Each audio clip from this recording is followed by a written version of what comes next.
Tying into complete strangers can be a bit of a leap of faith sometimes. That's the fun part of the job, I think. You don't become a guide to climb and ski every day. To me, you become a guide to teach people and take people out into that terrain that you know so well. That's why I like working in terrain that I know really well, so I can take people up there and give them the best experience. That's the fun part of guiding.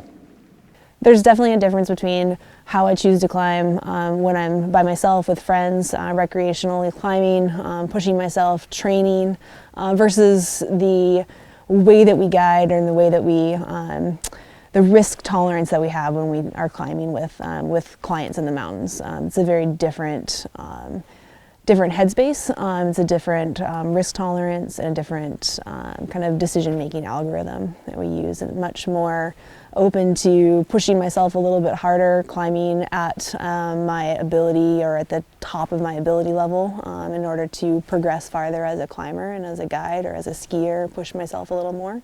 But when other people's lives are in our hands, we're definitely making sure that we are 100% capable of climbing or skiing, whatever it is that we're undertaking, so that we have some left over to take care of the people that have entrusted us with their lives. Choices around risk: when I'm in the mountains, I can assume more risk for myself. I know my abilities and my skills really well than when I'm guiding. And when I'm guiding, I'm a little bit more conservative, and I'm learning what people are capable of doing and taking on in the mountains. So I definitely scale it back a little bit.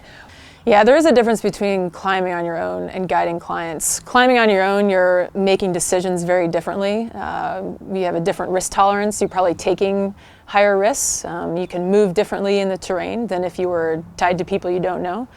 When you're guiding clients, your purpose is to be there for their experience. Number one, to guide them safely, but also to facilitate their mountain experience and help them through that terrain. There's a huge difference between climbing on your own and climbing with clients, especially people that have paid you to make life and death decisions. And so alone, when I'm climbing alone, not as much today, but when I was younger, definitely take more risk, making decisions for myself, so can be a little more aggressive, I think, with those decisions. Fortunately, it's worked out for me. But when you are guiding someone, you really, in my opinion, need to have a bigger margin of safety. And the goal is to bring everybody back alive. And that may mean making some decisions up high that are a little more conservative. Climbing on your own and guiding is a lot different. Your risk tolerance is different. The way you evaluate terrain is different.